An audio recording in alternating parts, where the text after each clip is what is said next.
To check your transaction history on Facebook, follow these simple steps. This guide will help you navigate through the platform to find your financial activities. Step 1. Log into your Facebook account. Open the Facebook app or website and enter your login credentials to access your account. Step 2. Go to Settings and Privacy. Click on the downward arrow in the top right corner of the screen.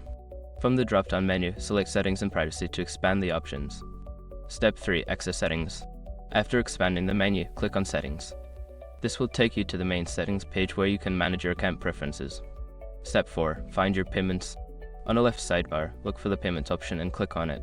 This section will display all the payment-related information associated with your account. Step 5. View Transaction History. In the Payments section, you will see Transaction History. Click on this option to view a detailed list of all your transactions made through Facebook, including purchases and payments. Now you can easily check your transaction history on Facebook. If you have any questions or need further assistance, feel free to explore the Help Center or reach out to Facebook support.